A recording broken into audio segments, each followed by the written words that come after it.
Uh, the usual break is Jai Ganesh. Uh-huh. That's how we start, right? Mm-hmm. With the invocation of Ganesh. Mm-hmm. So my good friend Zack Linderer. Mm-hmm. So why do they call you Dr. Zack? Oh, that's a good question. A very good friend of mine, we went to theological school together. Where was that? This was up in Oregon, and because I was raised as one of Jehovah's Witnesses, I ended up Right. in this school. It was a school of higher education for single men who were in the service, missionary and ministerial work. And when we graduated from the school, we became very close. And so after... How old were you? I was 23 at the Okay. time. Okay. Yeah. Were you a missionary? Or I became a missionary, yes. where did you go? I stayed in the States, but I was assigned to Nebraska, I see. and I worked in a Spanish congregation. So I learned Spanish and So became why did they call you Dr. Zack then? I'm sorry. it was just a nickname that I picked up from the school. They called me Dr. Linderer after that. So we had this... I think perhaps my guess, knowing you a little bit, is you have an autodidactic Yeah. tendency or tendency to kind of know. Mm-hmm. And I'm not talking about intelligence because anyone can Google, but you have wisdom. Is that fair? Thank you. Applying intelligence. Applying the yeah. knowledge and understanding in a practical way. I think so, yeah. And you are homeschooled too, right? Yeah, yeah. It was, my friend was honoring me in a way by calling me Dr. Linderer because I didn't have formal education in a school system. And after going through the theological school that we went through together, it was like now I was known as Dr. Linderer because of that. Wow. Yeah. Please share with us. I know you're a yogi now, Mhm. but perhaps not always Yeah. that way. That's right. Yeah. So what would you like to share about your background?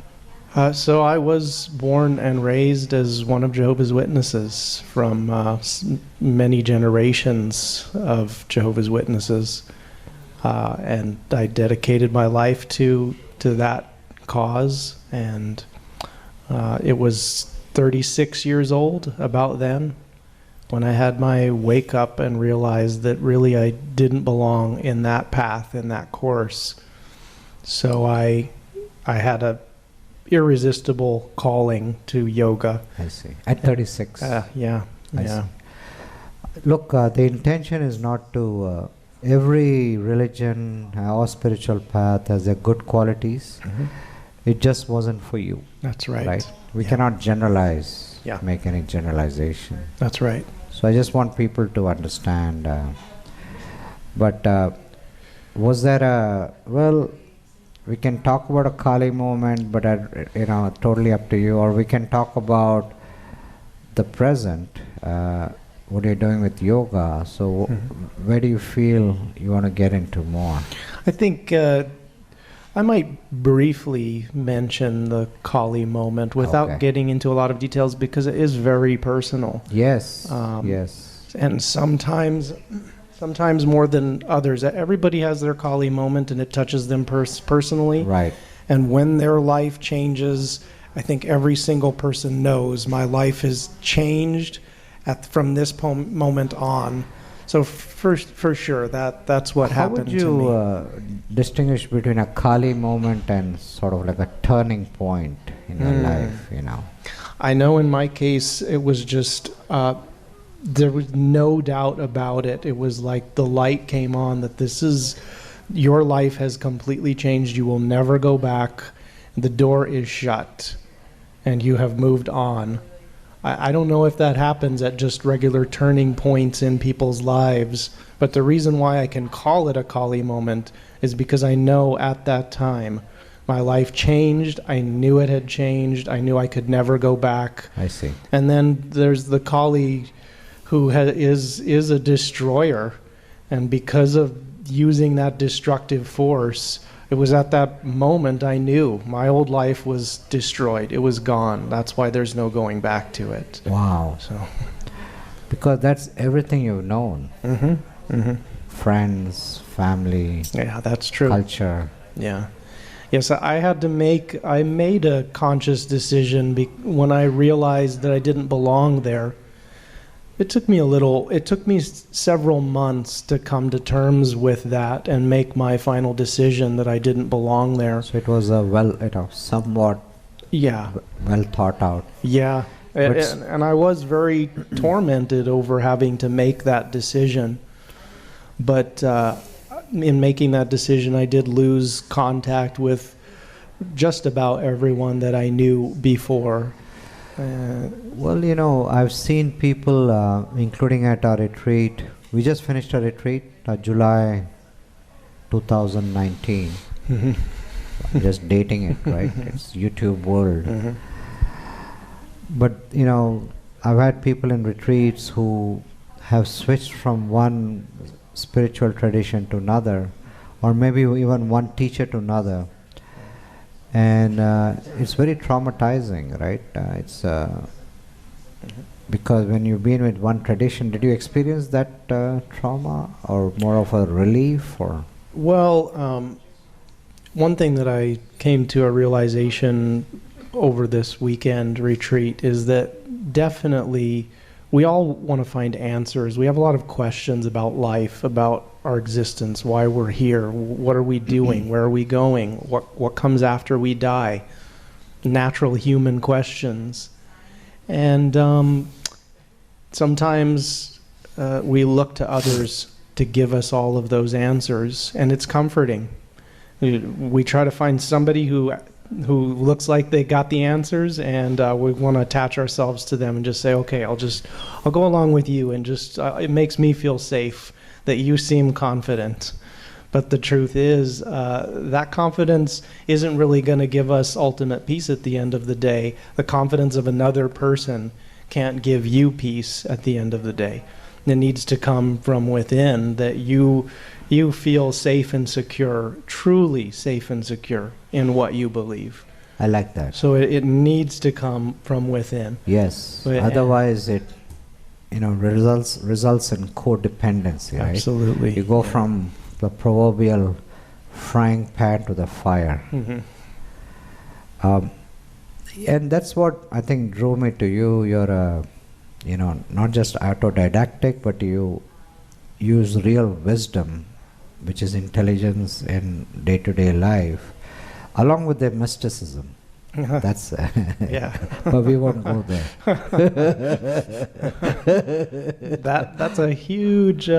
That's a very huge field, which we could talk about for a long time. Yes.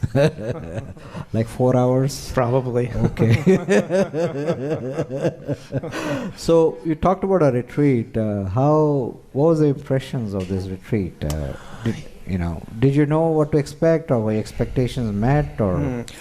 I don't know what I was expecting. Never really done anything quite on this level before, because we connected as a group, individually and as a group. And I think for most of my life I had been suppressing so much of my own self that I wasn't able to connect with people. Yeah. I was holding in so much, and my own heart wasn't open enough. Yeah.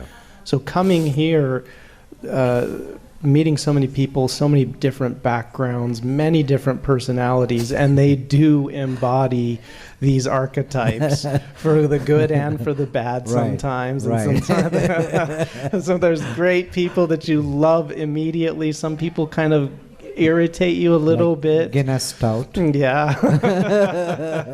And some people love Guinness Stout. Yes.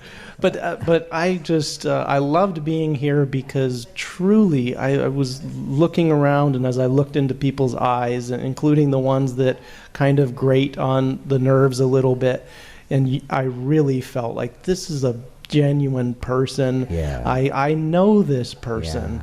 And I love this person for all of their flaws. It's so awesome to be able to connect Yeah. in this way. So this was very personal and a very intimate experience. And of course, so there's like knowledge. We got so much knowledge, but at the same time, a lot of heartfelt feeling and connection Yes. with people. So. Thank you. Mhm. And I totally agree what you said. It's really work for ourselves when somebody triggers us. It's to go past the body and mind to see the same self. Mhm. Yeah. Mhm. So you spoke of the heart, and that's really the Hanuman Murti you got. Mhm. And my understanding is you're a fairly, well set practitioner of Patanjali Yoga, Mhm. right? Mhm.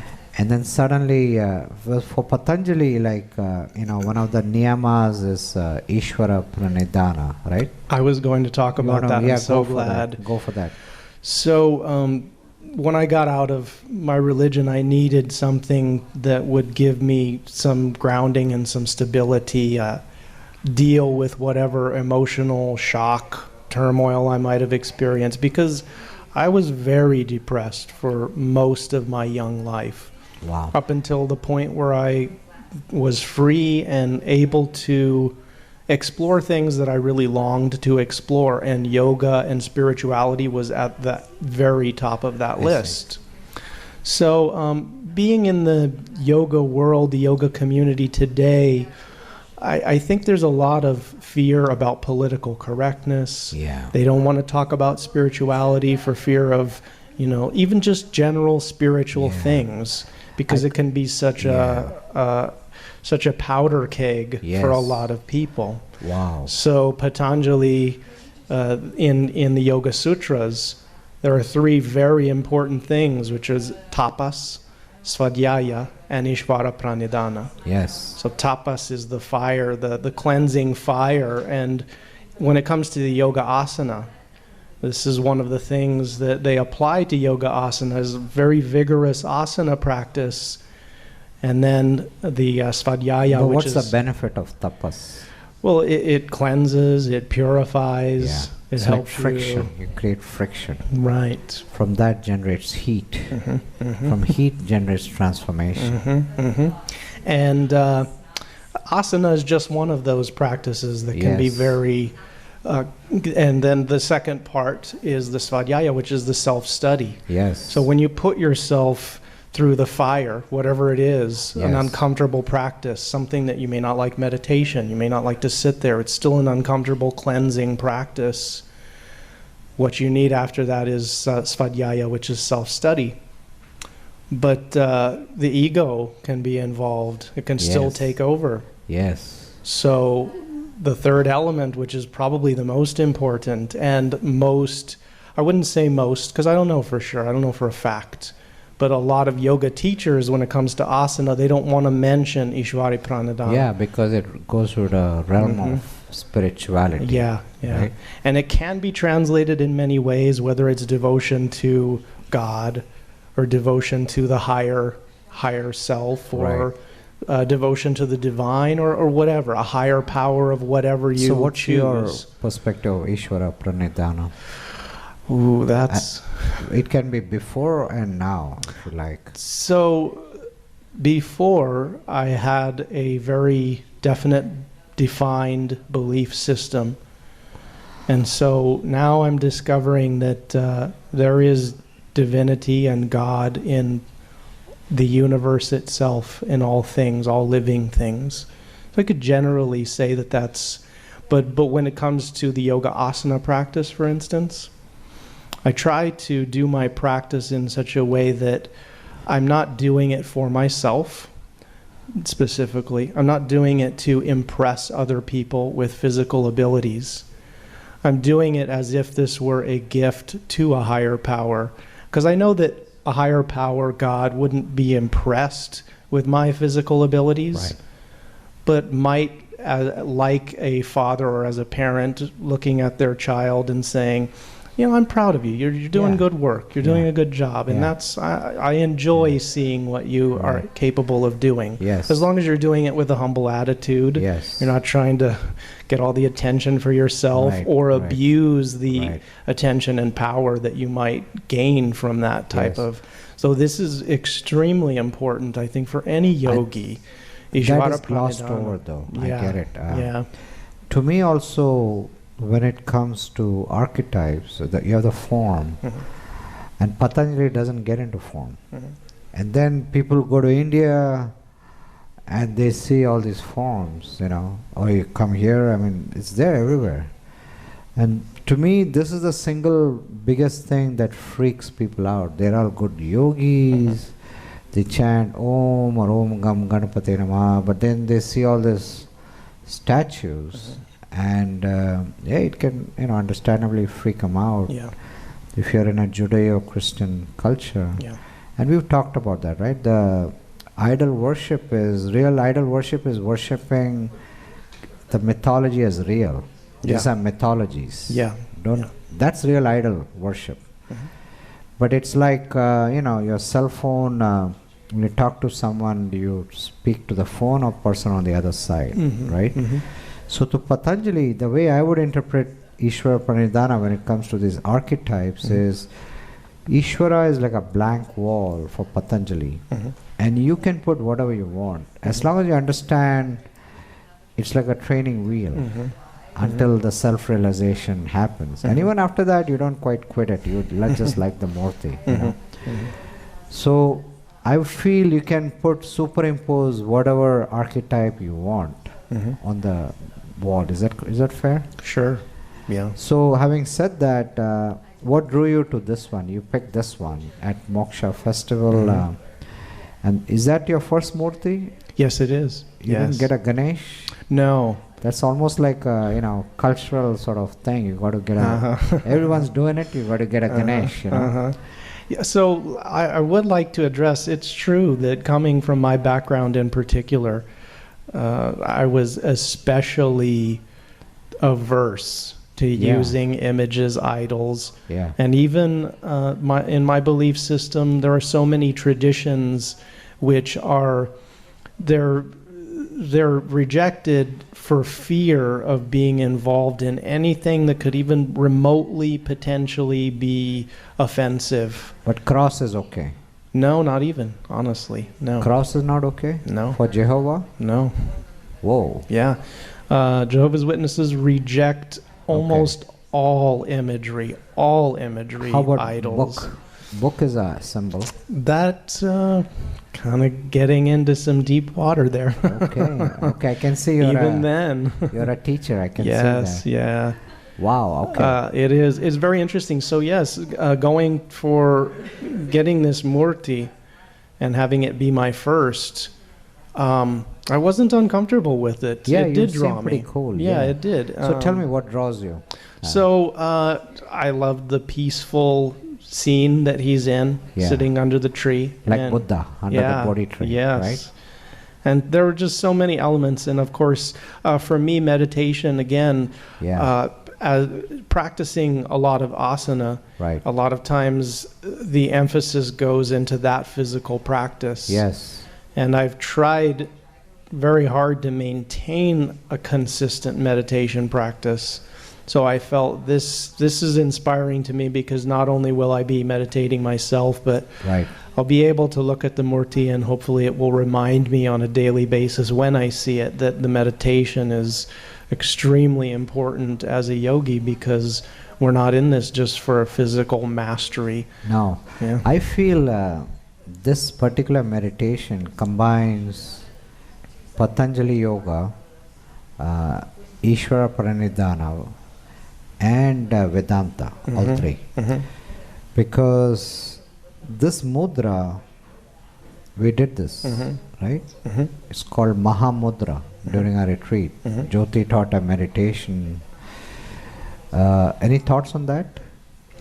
It is. I feel it is a very receptive. Yeah. It is peaceful. It is also that you're willing to learn and receive. Yes. And you're here in this very calm practice with your palms facing up in that way. But and also becoming like a lotus, right? Yeah. See that? Yeah. That's the Mahamudra. It's very rare to see a Murti do that. it also means accept what is, right? Just accept. Yeah. And where the Ishvara Pranidhana comes in is the devotion, bhakti. Yeah. Please share what So you right in sense. his heart. Yeah. He has right there in his heart, and not all of the murtis have something quite as large. This I felt was a very large That's a good image observation. there. Yes. Compared to some of the others that I've seen. So it's right there as he opens up his chest. You can see that his devotion to God is right there in his heart. Ram. Ram actually is, the real meaning is Atman, consciousness, the self. So Hanuman sees Ram everywhere. So when you embody the Hanuman archetype, so as you said earlier, you see God, the divine everywhere, not just in your tribe, right? Yeah. So the danger of, the oxytocin, the group mentality is, it's the love hormone, the hugging, but the shadow side, it can encourage tribalism. That's where the teachings come in, right? Vedanta, where the divine is everywhere, not just in your tribe. Right. And the other part that's a beautiful meditation is the eyes half open, half closed. You see that? Yes. Yeah. What does that mean to you?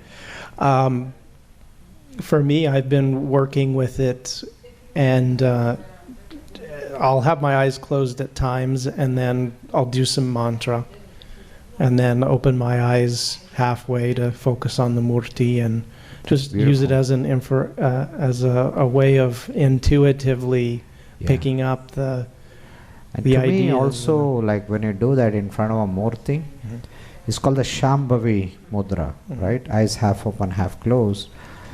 When I do it in front of a murti in that meditation, it's almost like Hanuman is appearing from a haze. And that's form to the formless. Right. I'm just getting some goosebumps. That's one of the reasons we're doing filming. You think I'm learning from you. We're going in, we're getting into the intricacies. The other thing I see is the two peacocks, right, at the top. So he's pretending to be like Buddha, but the peacocks also come around enlightened beings. Do you have any thoughts on that? I have some thoughts, obviously. It's a symbol. It's a symbol. No, not particularly. I know that they have all these eyes on their feathers. Yes. Which is this is a powerful image. Any living creature that sees that, what predators, they say it's a predatory to scare them away because the eyes themselves are there, and it gives predators this unconscious reaction of fear, that they're being confronted with this. Beautiful. And it's also beauty, right? Peacock, from one white egg comes as beauty, plethora of beautiful feathers. So the idea is we come from the self, which is no attributes, but we're all beautiful beings. You see the beauty in each other, the luster in the eyes. So, and then the third thing that reminds me is like Ramana Maharshi outside his ashram in Tiruvannamalai. There's a tree where peacocks come because they get drawn to peaceful, awakened beings. So even now the peacocks come, even though he's passed away. So here is the symbol of an enlightened being. But what I also like about this murti is Hanuman is about service, right? It's a monkey. So it's how paradoxical. A monkey is in meditation. It's like a Zen cone, right? Yeah. It's meant to blow your mind. Yeah. But then look at the tail, right? What does that seem to you? Well, he's got the mace. The tail is wrapped around the mace. Yeah. And if I could just go back to the fact that he is a monkey, and this thought occurred to me just today. I've been a very serious person for most of my life, and there's no doubt about it. I'll always have a serious side, right? But the playful side, the humorous side, is something that is also there and needs to come out. So it's like, who could take a monkey seriously? That's It's like, why, yeah, absolutely. it's a monkey, you know. But That's why, yeah, go ahead. here he is. He's meditating in his Yes. devotion to the divine Yes. and service and his Yes. heart, his warm-heartedness. It is a paradox. I But love this is that. why images are deceiving. Yes. So using a murti, people could have an immediate prejudice and say, "Oh, you know, we shouldn't be using idols. This is idol worship." Or that's an image in itself, a prejudice. And then the fact that he is a monkey, like this is why would you be, why would you be showing any type of reverence or using him Yeah. as a figure of anything? He's a monkey person. So That's the whole point why Shiva incarnates as a monkey, so he can serve Ram and teach the world about bhakti and karma yoga and jnana. Because who would want to listen to a monkey? yeah, So you take a monkey for granted. yeah, So he removes the barriers we have to learn from a wise sage. It's a very beautiful archetype, very inspirational. Hanuman literally, to me, he has shifted you.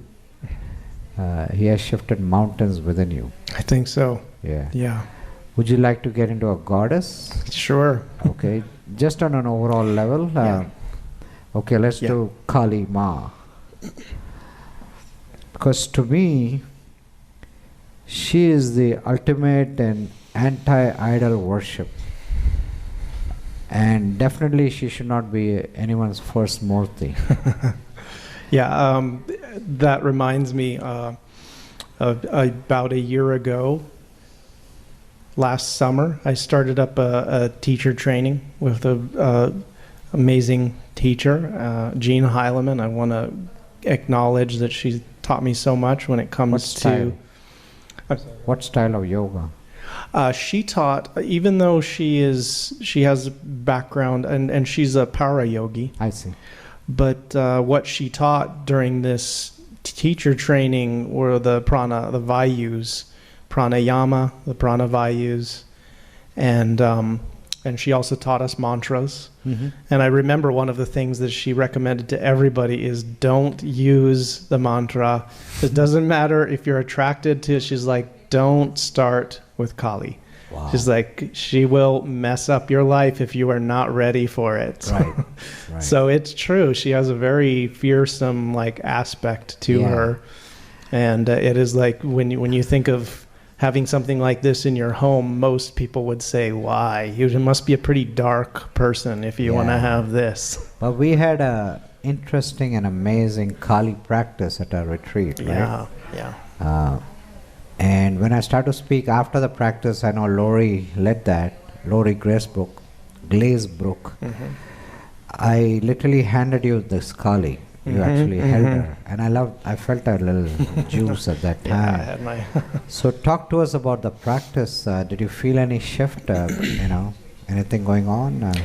What does Kali mean to you, Well, we mentioned earlier how when you have a Kali moment, you know that something very profound has happened, and she can be a motherly figure, a wife or a lover. She's very powerfully feminine. Yes. And the feminine is unpredictable. The feminine is like the storms in the sea. And if you don't love that, then you won't be able to stand the feminine energy. Yes. But the feminine energy is there to keep you in check with your masculine energy as well. Yes. And she will not take your BS, but she will help you to be the best you can be, especially me as a masculine person, consider Yes. myself with masculine energies. Yeah. I feel that her energy is something that has helped me. It's like the events in life, or if she's been there for me, it's been to give guidance and correction. Embrace you. Yeah, And yeah, help you get past the for sure. turning point. Yeah, And most people don't realize she's actually both feminine and masculine, because the tongue sticking out is the lingam, Mhm. and the mouth is the yoni. Mhm. So Kali is Shiva Shakti because that is Shiva and that's Kali. Yeah. So she's deeply feminine and on a rampage, Mhm. but it's a rampage to root out stuff in your life that doesn't serve you, the Yeah. stuff about being inauthentic, Mhm. because that can kill you. It's like being an undercover cop, right? Yeah. You're living a double life. One life, another life. Extremely stressful. Mhm. And the world is that way, Yeah. Yeah. right? And you escape that. Yep, that was my experience for 36 years of my life. And even though, as you mentioned, there was good people, I had wonderful friendships, family, and support, there was just something in my heart that didn't belong there. And without having a major event to get me out and have me liberated from something that I knew I didn't belong in, I could have stayed there until who knows, I might have, the stress would have killed me. The stress Yeah. alone would have Yeah. killed me. Dr. Zack, your best years are ahead of you. I hope so. Thank you. Jai Ma. Jai Ma. Thank you. Thank you.